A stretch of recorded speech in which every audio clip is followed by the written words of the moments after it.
Hello, welcome to Girls in Basketball. I'm Kelly Kinkaid, your host, and we are here for another edition. We're in the NBA playoffs, and what an exciting time it is. I think when everyone was thinking the West Coast Finals was an exciting one, the Eastern Conference Final has become very interesting to see. I have my guests who are actually my friends up at SiriusXM, and instead of just doing it in the hallway, I had to bring it on tape for you guys to hear exactly what we talk about in the halls every day. I want to welcome Stephen Nichols, who's the senior sports news director at SiriusXM, and Jeff Regan, who's at Alt Nation. Hey. Welcome to Girls in Basketball. How are you today? Oh, fantastic. Doing good. This is fun. Yeah. I love talking to you guys in the hallways throughout the seasons. Yep. And, it is an exciting time right now. Mm-hmm. Basketball, I can't get enough. Right now we have the Cavs and the Celtics, and the Celtics are up 2-0. Yep. And last night we saw the Rockets and the Warriors, and the Rockets got one. Yeah. Yep. I was very surprised myself.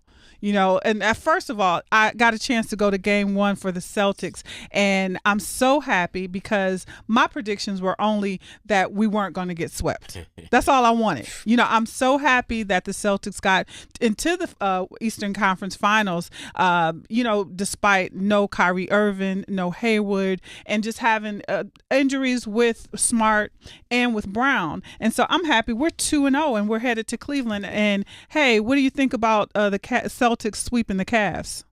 I can't see the LeBron. I'm going to say LeBron. He won't let it happen. Cavs. Yeah, I can't see LeBron allowing his Cavs to get swept. But the Celtics, in Boston too. Yeah. Now he's got to do this in Boston, right? I mean, he's got to carry them through Boston. That's not easy. That's not easy anywhere, but especially in Boston, right? Yeah. I mean, for sure. And I mean, listen, the Celtics. You don't want to see anybody get hurt, right? But they were playing without those guys leading up to the playoffs. So the shock of losing Kyrie had already worked its way through the system. Mm-hmm. Next man up, and they're built so well that they were already clicking prior to playoffs. So This is just keep on going, business as usual. Every time I see, even when I was at the Garden in Boston, looking at Kyrie, I'm just like, I wish he would just go in the locker room and put on the uniform and come on out and play. Do you think Kyrie coming in now, would that kind of taint the rhythm that they have now? I think it definitely would be a little bit of an adjustment because they've been playing so well without him for all this time. But Terry Rozier, he's not Kyrie Irving, but man, he's really filled his role really well. Absolutely. He plays, this guy, he's got this pit bull kind of a mentality, and he plays with an intensity, and he's a better defender than Kyrie Irving is. Yeah. And you can definitely see that out there on the court, and you can see it, you being there for game one, just the intensity that he plays with, and that they're playing with in general. It's just firing up that city and firing up that arena. Absolutely. It would be an adjustment. How could you say getting an all-star player, right, a champion like Kyrie Irving wouldn't impact that team? Obviously, it would. It would take a bit of an adjustment, but they're rolling right now. They're looking fantastic. And you guys know I've been rolling with Jason Tatum since early season, and he's really showing up. Who would have thought? Him being a rookie would be on the bench, and he's really making a great impact and helping the team win. He had a great night for game 2 as well. I love what Jalen's doing. Al Horford is doing well. As a team, I give a lot of kudos to the coach, Stevens. Yeah. The coach, the front office, they built this team to win kind of this year, but also next year and the year after, but they're doing it right now.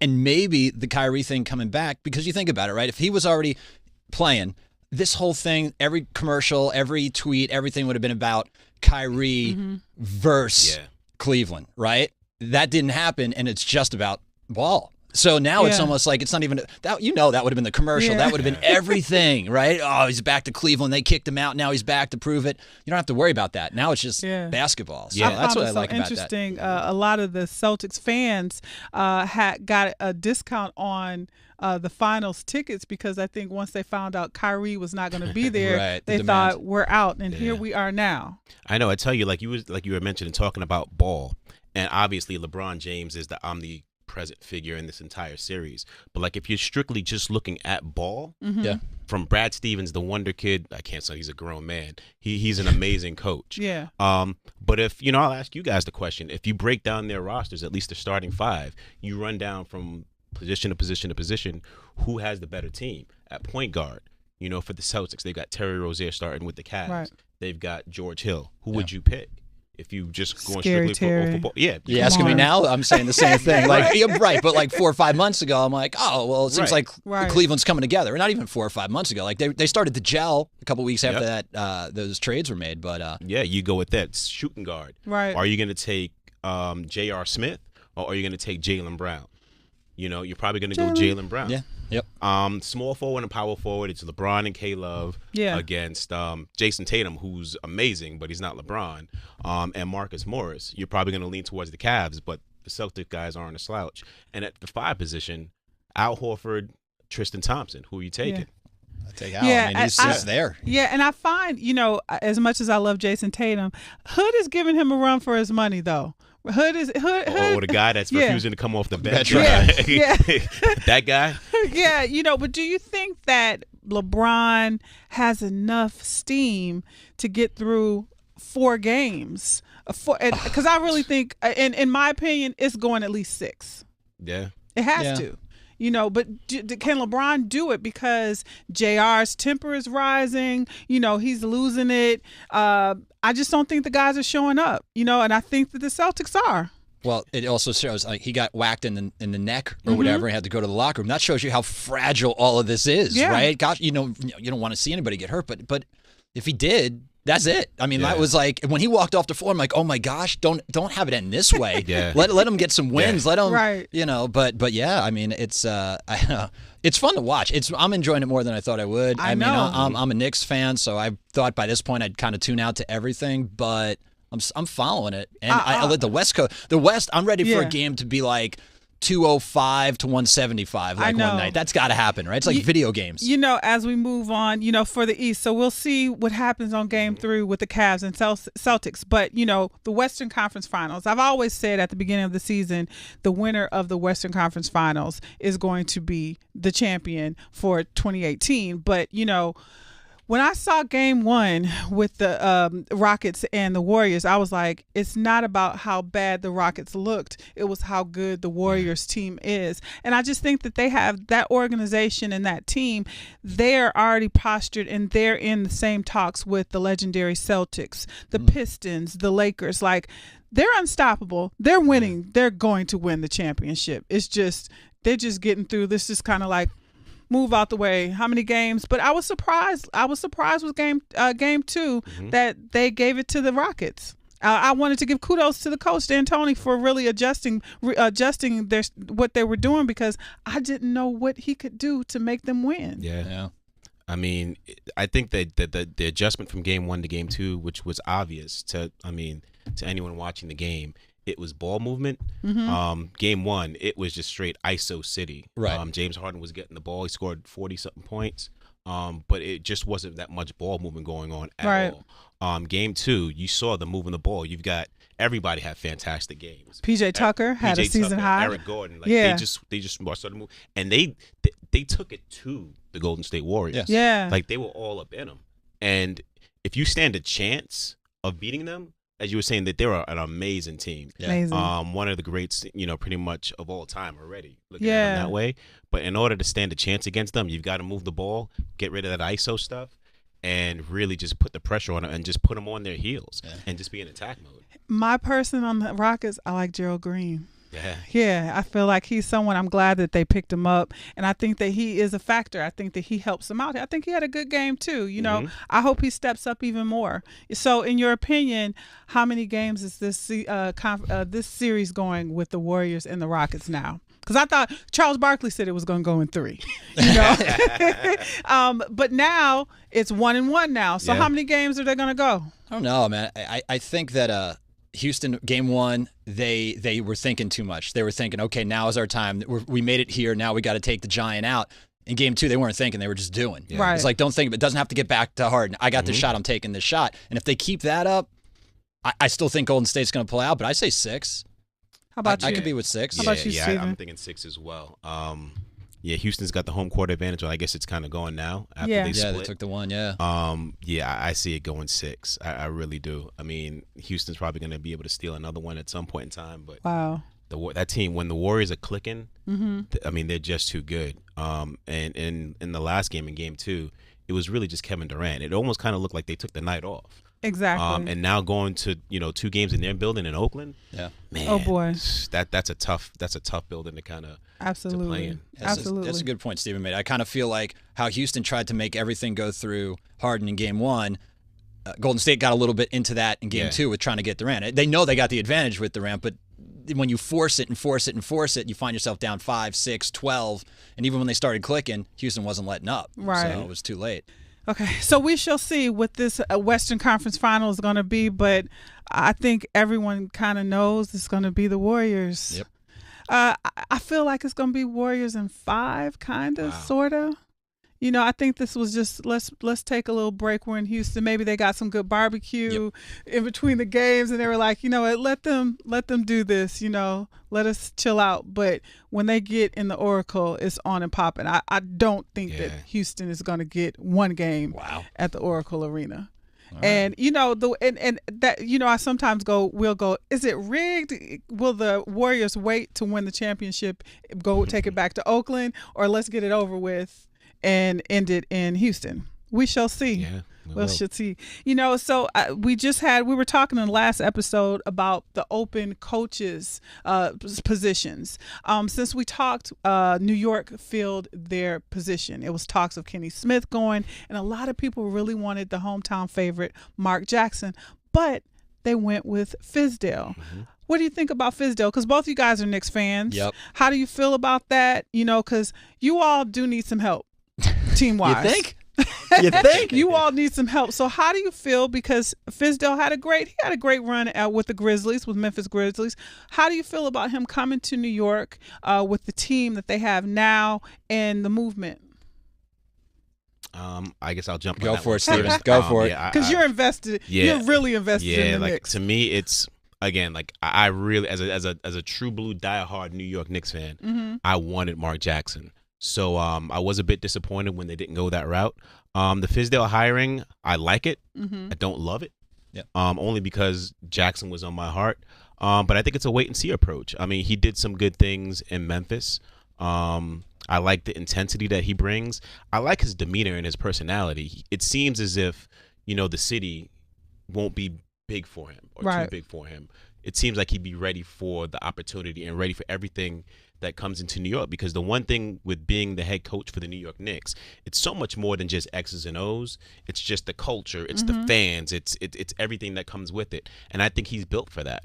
I like the fact that he's 43 years old, and it seems as if he's got like a really good rapport with the players, which you need pretty much in this day and age with these current NFL, NBA players. Mm-hmm. Someone that's going to be able to, I guess, cater to them or just be able to relate to them a little bit more. And it just seems as if like Jeff Hornacek, their previous coach, and Phil Jackson before that, who was kind of overseeing everything, did a horrible job of really relating to these players. So I think he's going to do a good job. I mean, they're going to be terrible next year. With Porzingis being out, join the club with the Nets. They're going to be terrible. But I think he's got the potential to really help change and turn things around in New York. Yeah. How do you feel about that, Jeff? I agree with Steven, and for many of the same reasons. I feel like you really have to become part of the fabric of the city. You cannot listen. There are going to be some tough press conferences, right? After those tough games where you just got handled, you have to sit down and be positive and say, not to be cliche, but trust the process. We're here working on something right now. And I agree with you. Being a younger coach, being able to communicate, because that's what happens, right? You got an owner and you got a front office who seem to have kind of things happening positive now for a change, right? Yeah. And you have to be that person on the bus, on the plane, on the floor, on the bench, in the locker room, taking the messaging and the philosophy of the higher-ups and conveying it down to the floor and conveying it down to these. They got a young team now. Hopefully the coach understands social media. Hopefully the coach can understand, Instagram stories and stuff like that, so they can communicate and they can say, listen, understand the big picture, but make it happen on the micro level, night in and night out. Improve your game. Here's what the plan is. I like Fizdale a lot. I think, the one thing I wonder is like, is he going to be the coach to help that transition phase? You know what I mean? Is he going to be the guy for like 3 seasons? And then when they're top of the stack, hopefully, right, do you need to go get somebody else? I always wonder about that. Not unlike Golden State, right. Mark Jackson helped build that team. We've seen it before. Doc Rivers or, other coaches before kind of, that's a skill set. You could specialize as a coach in the NBA. If you can be that coach that helps the building process instead of, maybe you're not the best at once you're top of the stack, but it'll be fun to see him grow with the team. So I wish you all were as enthusiastic when you talk about the Nets like you talk about the Knicks with that. I'm okay because with the Nets. I feel like we have one more year of pain. I wish that we would get like maybe another sparkle player to help, when we go every year. But, I'm going to still feel like the Nets, we're still going to be better than the Knicks next year.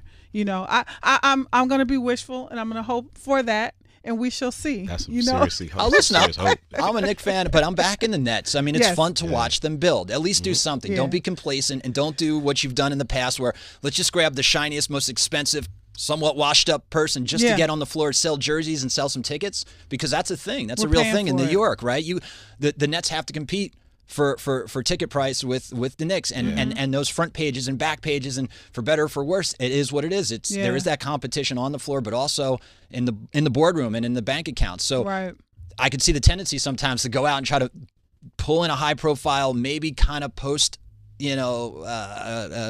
pinnacle type player that's like, oh, well, they're a big name, they'll get people in the building. I like that the Nets stuck with this and that they're building from within, because they do have, you got some young players over there in Brooklyn. we do. I love Levert. That's my player that I'm looking for. I wish that they would have brought back Marshawn Brooks, who signed with the Grizzlies. That's my guy, and he's with the Memphis Grizzlies now. So I'm excited about him as well. We shall see. As far as with the other open positions, Milwaukee just named their coach. And we still have a couple of positions open. Detroit is still open. There's been talks about Charles Barkley was very open and saying he's never done this before, but on national television he said you all need to consider Isaiah Thomas. As a native of Michigan, that would be so amazing. That gives me goosebumps because you don't even think about anything. That's just like Magic and the Lakers. Isaiah Thomas is synonymous with Detroit Pistons. I haven't heard anything from Detroit even say anything who they're interviewing or anything, so we shall see. That would be a great move, but I think with I'm looking forward with the Pistons, what coach can come in with this Blake and Drummond match now he's on. I feel like he was hurt. I'm going to do a quotation, air quotes, hurt for the season, but I feel like he has to get out and play for the start of the season for the Pistons. So I hope that they find a good coach. Other stuff. Any thoughts? Any predictions? Suggestions for the Pistons? Right now, I mean, it really kind of just seems, and with all the open positions, it really just seems so up in the air. That Isaiah Thomas idea is really, really intriguing. Absolutely. I haven't really heard much movement about that. But it would be sort of like, Jay, with us being Knicks fans and wanting that Mark Jackson and having that connection back. Like, that would be intriguing.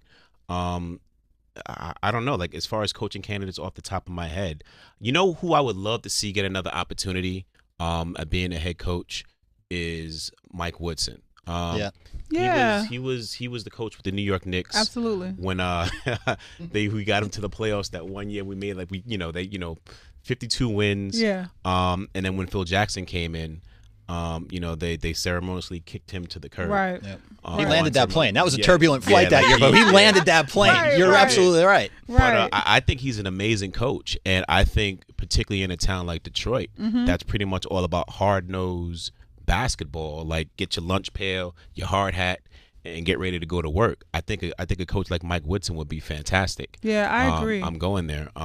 And they just have that new arena, so they need to get something going on to fill those seats to pay back that money for that new Little Caesars arena.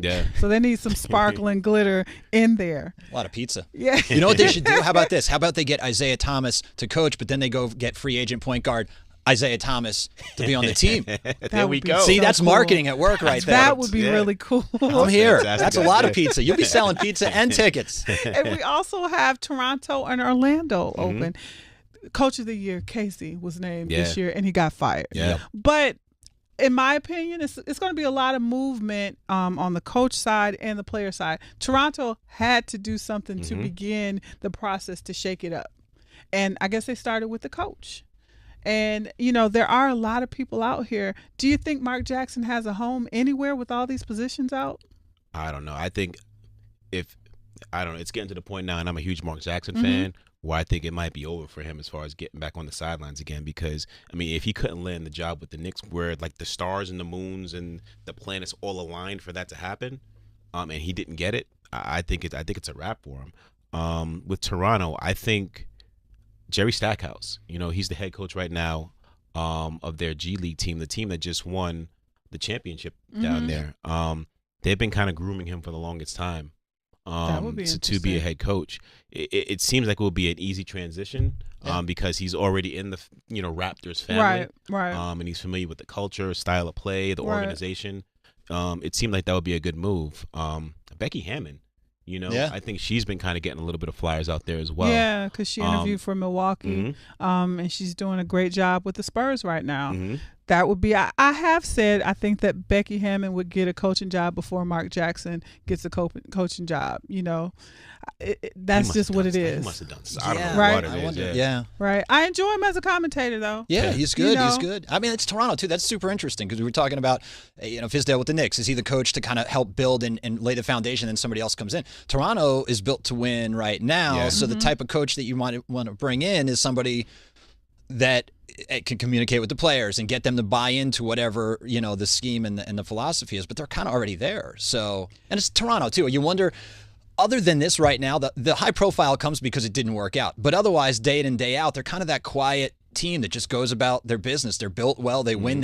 You look at the standings. They just were there the whole season, and it was inevitable they were going to come in and do okay the first round, I guess. But now, the spotlight's on Toronto, which is a town in the NBA wise, at least, normally doesn't get a lot of shine. Right. So but Jeff, it's time to break up the team. Oh yeah, you got to decide DeRozan or Lowry. Who's going? I've been thinking about this, and I read this somewhere online, so I should be able to cite it, but I'm sorry I don't. What about DeRozan for Kawhi? Swap them out. That fresh city, fresh perspective, skill set wise, somewhat similar. All-star caliber players. Yeah. What's your thoughts, Steven? That'd be a game changer for the Raptors because as good of a player as DeMar DeRozan is, it just seems as if, he took a little bit of a step in his game this year, but it's evident when they go up against the Cavs, like he's just not that guy that's going to be able to take them to that next level. Yep. Kawhi Leonard is that guy. He would be fantastic. Defensively, offensively. He is an elite player. Like, I don't think that there's that many. I think there are a lot of fantastic players in the league and a lot of like star players, but like superstar transcendent type players. You can count them pretty much on one hand. Right. And I'd say Kawhi Leonard's probably in that category. And he's won. Player. Yeah. Like he's won. He's been on a championship team, so he can bring that pedigree at a young age too. Normally you get that pedigree like, oh, he's a locker room guy, he's a little bit older, but he's that guy. But he's young. And he'll go out on the floor and hopefully stay healthy and prove it night in and night out. Yo, this is what a champion does. This is how, pay attention. This is how we did it, so. And I think many people agree. For me, we don't know the whole story of why Kawhi was not at sitting on the bench like Kyrie was sitting on the bench and all the injured players supporting their team. It's time to go from the Spurs because I just think the morale is gone for him to be back there, and he wasn't there when they took that L during the playoffs. Yeah. My prediction with Kawhi, though, the Knicks. He wants to go to a bigger city, a bigger market. Why not put him there at the Knicks? Yeah. That would be fly. I'll let Steven break this one down because that blows my mind. I as a Knicks fan, I'm even afraid to dream of such things. You know what I mean? Wait, we get to keep Porzingis? Right. And we get Kawhi? No, I can't dream like that. I can't see that far. I think the Knicks. Yeah, that would be, again, we talking like pipe dream type stuff. I would love to see that. He'd be so perfect for the city. That would definitely make you kind of player. get season tickets again, right? Yeah, it's like sign me up. What do you have to give up though? Like, right? I think you would have to probably give up Porzingis. Yeah. Like, I couldn't see you getting a guy like a Kawhi Leonard. Not even draft picks at this point, because what, they got a 9? It's not going to cut it. You'd have to maybe get the 9. He wants to come to a big market. So a little gift. He has a lot of money. He drives a truck. You know, he's cool. I don't think he doesn't look like he's like flamboyant like PJ Tucker is. You know, I think you got to give to get.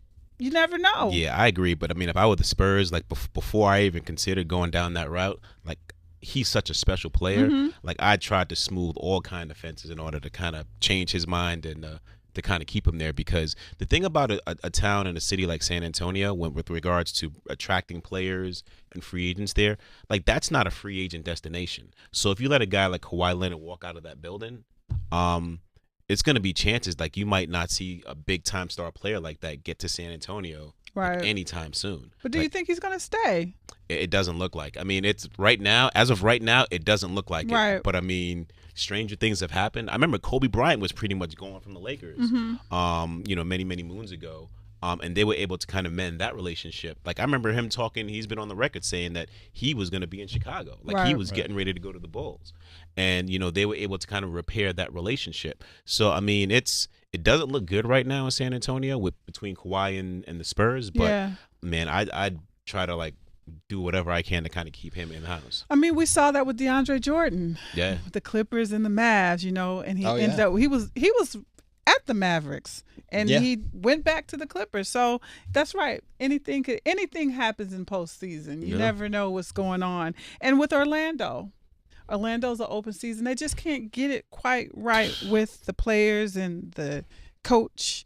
Man, where are they? Where will they be? They haven't gotten quite right since they let Shaq leave that place many, many moons ago. Or, like I said, even that run with Dwight Howard, like it just seems like they just seem like an organization that just continues to just spin their wheels. They're stuck. Yeah. They're stuck. Yeah. And they're in the East, and other teams have, zipped right past them, and the profile isn't what it is, and you're in Orlando, so you're you're always going to be second behind the mouse to begin with down there, so it's a little tough. But I mean, they got some young players, but you do have a sense almost like those players do their rookie deals out down there, and then they're gonna skate. Yeah. But I think the East Coast has a lot. Eastern Conference has a lot of changing to do because the West. I have to admit, the West Coast Conference, they were better. I think it was more entertaining. I mean, even as we are in the finals, the conference finals, everyone is looking towards the West Conference Finals. So I think they have to do some shakeups, and also just some other shakeups. Portland. With Portland, I think it's time to move and shake some people over there too. That didn't work too. I thought Portland was going to go a little higher, just like I did with Toronto. Do you think that they stay with the team that they have now, or do they move it around? I think they should probably. I mean, that's such a tough thing with them because they're in like one of those situations where they're pretty much like one player away, right, from being like a serious contender. And it's one of those tough markets where it's really tough to attract a big name, big time free agent to come out there and to do it. They're doing billboards. Yeah. They're doing billboards. I know a band. We play them on Alt Nation, Portugal the Man. They're from there. Right. And they chipped in to get a billboard for like LeBron. Come up to Portland. They're trying. They're doing everything they can. If they got a LeBron James type of a player with the roster that they've got assembled, they'd be contenders right away. Like they're that one player away. But they can't trade. They can't give up their pieces to get that person. And that's like they're right that crossroads. It seems difficult. I mean, the team themselves, they've been the ones on Twitter and like reaching out to players and trying to be like, hey, come here. And it's a great town. I've been there. I mean, it's a great town. That's the thing from New York we forget sometimes because it's a town kind of divided. I don't know. Maybe who knows right now. But let's just say 50-50. You're a Knicks fan. You're a Nets fan. What are you?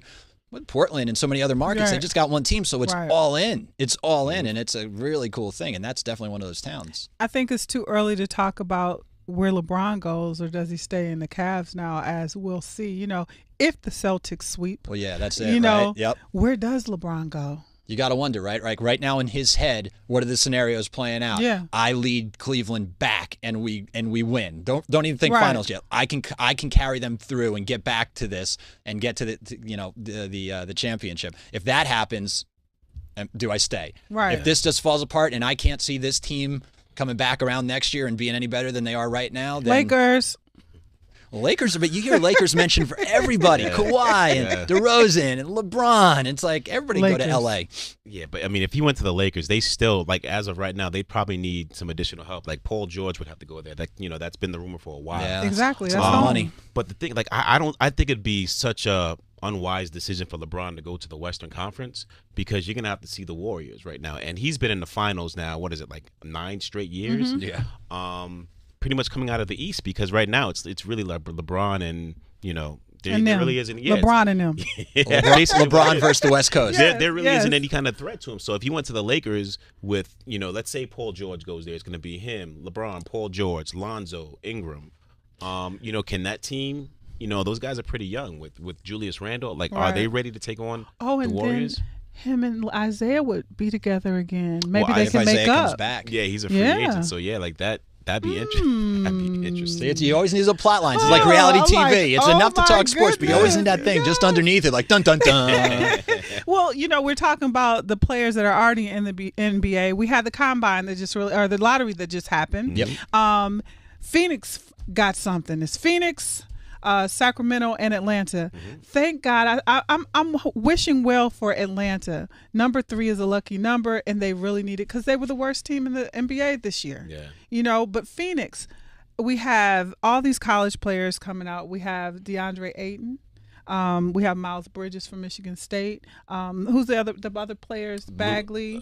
Bagley. Luka Doncic. Yes. I think he plays overseas in Europe from Real Madrid. There's a lot of talk of where they're going. Do you think Layton will be number 1?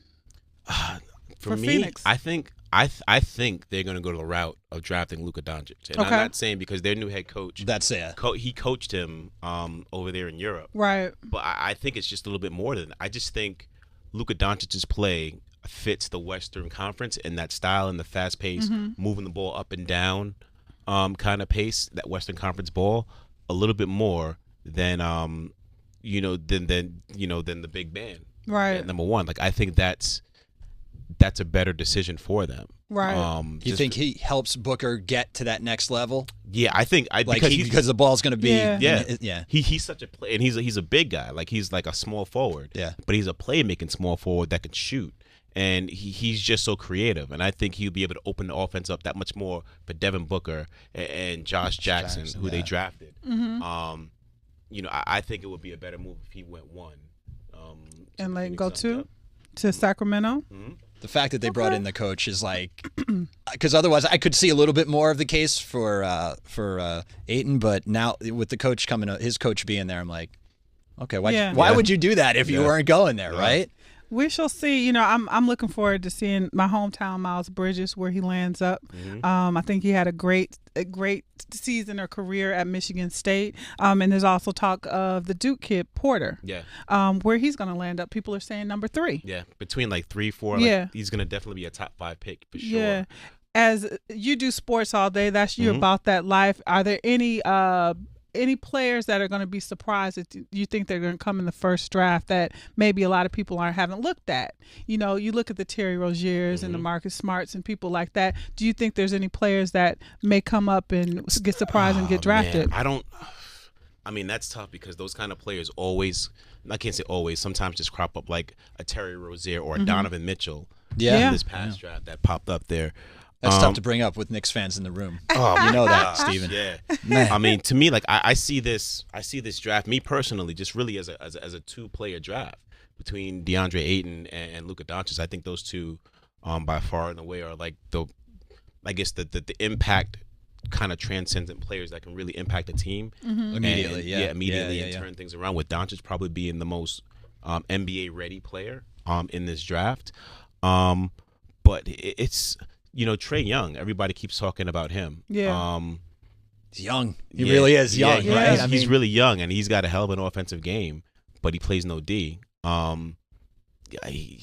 Maybe he can kind of be one of those guys that can kind of spark a team if he gets on him. You know, we saw a little bit of him at Oklahoma this past year. Right. Like how hot he can get and how much on a roll when his offensive game gets going. Yeah. And how he gets on fire. So he's definitely somebody that's probably in like that mid first round, mid-first round, but a team that's rebuilding, right? Because like you said, Stephen, like there's only two guys, best I can figure, that the ball can go through this fall when they step on the floor with their team, and that's your first two picks. Yep. Everybody else is going to develop their game, get bigger, get stronger. We're dealing with a lot of freshmen yet again this year. These guys, 19 years old, 20 years old, so they're going to have to grow mentally and physically, and they're better suited for teams that are already in the building process.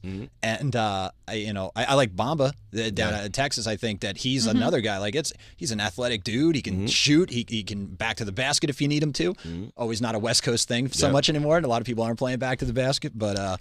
And I'm also besides the Knicks, because I'm selfish and I'm a fan thereof. But I mean, it's cool to see y'all are hogs, like we fans, are players. But do you guys think anybody's going to trade? I mean, are any of these picks, these positions? I haven't started doing the click hole on the internet yet about trading up, or is somebody so in love with a player that they want to move up? Because to Steven's point, after 2, it kind of seems like, all right, well, we can use this small forward, or we can use a 2 guard, or we can use this. We can move things around. So I love that, because the Celtics got Tatum like that, because he was going to the Sixers and they did the flip flop, and so I love that. It's exciting because the lottery is when does that happen? The date is I think it's going to be in June. June 21st. Is June 21st, June 23rd, one of those days. And I think it's still some movement with the players that we have now. It's so exciting with just what's happening with the lottery and what is with the players and stuff, because I just think that a lot of teams got to shake it up and move some stuff around, and they may have to get some people from overseas, and I'm looking forward to a stronger season next year, because it's a lot of teams that are sitting that have gone fishing and they got moves to make. And, with what's been buzzing around the league now is gambling. Gambling's it's approved. How do you think that will affect next season, or even in the finals now? Because if it gets on the local level, we can place bets on these games now. How do you think that's going to help, or do you think that's going to kind of tamper with the authenticity of the games now? I don't know. I think a lot of people are making a bigger deal. I mean, it's a big deal because now you're going to have the ability to, to gamble pretty much anywhere. It's up to the states now to see whether they want to pass that or not. So the revenue that places are going to get are going to be good. As far as it affecting and impacting the game, like players per se, I don't think it's going to be. I don't think it's going to really make a difference at all, to be honest with you, because these guys make so much money as it is right now. Right. So, I mean, it's not probably like back in the days they with could like put Bugsy Cartel. You're right, a trunk full of cash in a Cadillac. You need to be under 4. Under 4, come on. Yeah. So, I mean, it'll be hard to kind of play those players off for it to be impactful that way. I know league commissioners are a bit it seems like they're a bit resistant to this. And it's interesting, like on one of our sports channels, Brent Musburger, who I guess pretty much runs, a VEASAN channel. It's like our gambling out there in Vegas. I remember he was on one of our sports channels, and he brought up a good point. He's like, the reason why league executives and league commissioners are probably so resistant to this is because they don't see, I guess, the monetary impact that it'll have, I guess, immediately. And he's like, they probably need to look at the big picture because it's probably going to impact them, big time down the road. NBA Commissioner Adam Silver, he's probably been on the forefront with pretty much embracing the whole idea of legalized gambling and bringing it into the fold because, I mean, fantasy sports and what's going on in Vegas and I mean, it's the dirty little secret that nobody, they know what's going on, but they don't want to admit it. Same thing like in the NFL. With Commissioner Roger Goodell. I mean, they all know this stuff is going on and they think it's going to impact the league. But it's just, how is it going to impact the league monetarily wise? And, how is it going to really benefit teams? And I think in the big picture, long run, I think everybody's going to be able to get a piece of the pie. And I think it's going to impact players that much more too, because now with all the new revenues and the new monies that's going to be coming in, you might see players' salaries going up because of the fact with all this new money coming in. I definitely see it as a big time plus, and it's going to be a win-win for everybody. Big picture in the long run. Yeah. Do you think that with this happening, with gambling being legalized, will it kind of help the NCAA with playing these players? I think that's you just kicked in the big door right there, right? Because I think the NBA, to Steven's point, like they're making their money. They got the endorsement deals. It will be interesting from an NBA player's point of view. Maybe it's a little bit more in front of them now when they step off the court and they go to get dinner at night and people are like, the waiter's going, dude, I had you didn't cover. You guys did the over. I did the under. You guys went over. It's maybe a little bit more in front of them. And then selfishly, I look at it like, hey, dude, are we going to tax this? Because I'm from New York and New Jersey. These roads are horrible. We got to get these roads fixed. But you're right. College is, and I haven't had the formula. Steve and I talk about this. We all talk about this in the hallway. I don't know what the formula is, but I found myself as I got a little bit older in my life, like, yeah, we got to pay these kids to play ball because the level and the exposure and the money that they're bringing in to the legitimate avenues and also the not legitimate avenues of, is just ridiculous. It's crazy. We shall see. I know that this is going to be a continuing ball of conversation, but I do think that players that on the collegiate level should get paid for people wearing their jerseys and different things like that. Now, I'm looking at the whole legalizing gambling as a good thing, and just making it right. Look, they're legalizing weed. Let's come on. Let's just go on and do that too with the NCAA as far as playing these players and making it right, balancing out the whole system. Yeah. Before I let you guys go, because I'm always sucking up your time in the hallway. I'm very curious to hear your predictions for the Kia Awards. They'll be presenting this the NBA Awards Finals. So. The awards, what's your prediction for the NBA most valuable player? So Anthony Davis from the Pelicans, James Harden, LeBron James. Who's your pick? All right. I think who should get it is not going to get it. Okay, and that would be? Anthony Davis. We're talking about New Orleans. Okay. You see what he did for that team. And it's a small market for basketball, right? Okay. And he got onto finally a little bit bigger stage in the playoffs. And he carried his team almost where the next round. It didn't happen. Without Cousins. So MVP is who's the most valuable. Without Anthony Davis, where's that team? Right? But how do you go against LeBron? How do you go against Harden? Yeah, they have pieces around them to facilitate. One would argue, I think, Harden, those pieces actually work better throughout the season than the LeBron pieces. But he's LeBron James. And I don't know when they stop voting, but what he's done in the playoffs kind of makes me feel like just give him the hardware, man. How about you for NBA Most Valuable Player? Yeah, I mean, if you gave the award for best player in the world, it can go to LeBron James. Every single season. Yeah, for this season. Yeah, but for this year, it's going to be James Harden. And I think, they've been screwing him out of this award for the past couple of years. Right. And he's had an amazing year this year. Like, if they don't give James Harden the award this year, I mean, they should just stop with the whole MVP thing. Like, I mean, really, it's about time. Right. He deserves it this year. I think it's going to be James Harden. Okay. And so I'm going to go a little faster because I know it's you guys have tons of emails waiting for you, and I appreciate your time. NBA Rookie of the Year, Donovan Mitchell of Utah Jazz, Ben Simmons, 76ers, or my boy, Jason Tatum. Respect to the other two, but it's going to Utah. Okay. Hardware is going to Utah. Ship it out there. How about you, Steven? I think it's going to go Ben Simmons. I think he's going to get it. I think he has just been fantastic. Although Donovan Mitchell he's been amazing, and he is the true rookie. I think it's going to be Ben Simmons because the impact. I mean, Donovan, like I said, both of them had impacts on the team. But I really think it's just going to be Ben Simmons. My heart wants Tatum, but I think it's going to Mitchell. Sixth Man of the Year: Eric Gordon, Houston Rockets; Fred VanVleet, Toronto Raptors; or Lou Williams, Clippers. This should be an easy brainer for you all. I go Sweet Lou. I think it's going to be Lou Williams. I do too. Sounds right. Yep. Yeah. Sounds right. NBA Defensive Player of the Year: Anthony Davis, Joel Embiid, or Rudy Gobert. Oh, man, I love the Eiffel Towers that they call them in Utah. I'm a Rudy Gobert fan, man. Like I give it to him. I love his game, man. He's an impact player on defense. I go with him. Somebody please give Anthony Davis something, though. All right? If he's not going to get MVP, this is like... I'm with you with that. Yeah, give him something. I'm with that. Right. AD for that. NBA Most Improved Player: Clint Capella from the Rockets, Spencer Dinwiddie. Yeah. I say that. I was like, From the what? Yeah. From the Nets. Oh, there it is. Because he won that... the skills competition. The skills competition. And Victor Oladipo of the Pacers. I wish you could give Spencer Dinwiddie something because I guess he played on the Nets and he had to deal with all of that. He should get an award. That's like participation when the kids play soccer. Just give him a trophy for being on the Nets. But Victor Oladipo, like he's transcended his game and became a super duper star this year. I think he's the hands down winner. I'm with Capella. I'm with Capella. You know, Oladipo, I'm going with Steve. If we look at who's still last man standing is Capella for me. Coach of the Year, Dwayne Casey, a former coach of the Toronto Raptors, Quinn Snyder, the Jazz, and Brad Stevens, Boston Celtics. You all can look at me and know exactly who my pick is. Yes. Okay. Stevens. I'm going to go. It's crazy. The guy's fired. You're going to go with it? I think it's Dwayne Casey. Back to back.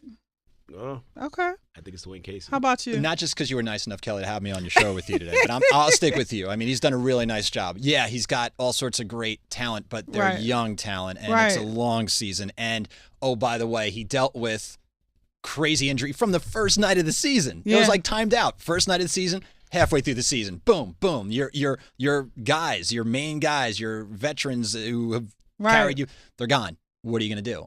And he did it. He did it. Hey, you might see him because before I end the show, I want you guys to ponder on this. NBA Finals.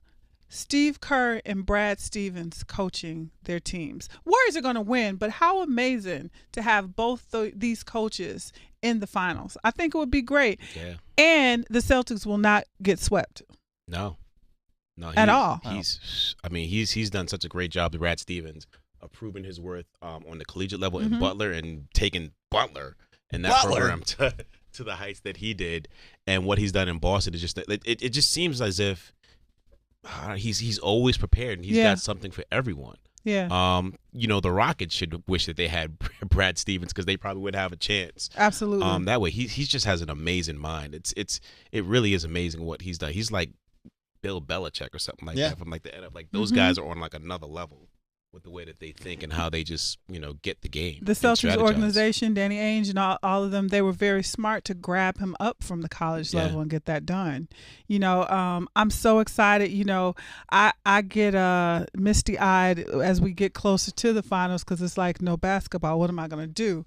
Summer League. But I know the Summer League and the combine and stuff like that. Yes, I will be there for the big three, but I really enjoyed this conversation. It's never enough time. I always love our conversations in the hallway. I'm glad that I could bring you to Girls in Basketball today. Thank you, Stephen Nichols. Pleasure. Jeff Regan, thank you so much. Until the next time, thanks for listening to Girls in Basketball. I'm Kelly Kinkaid.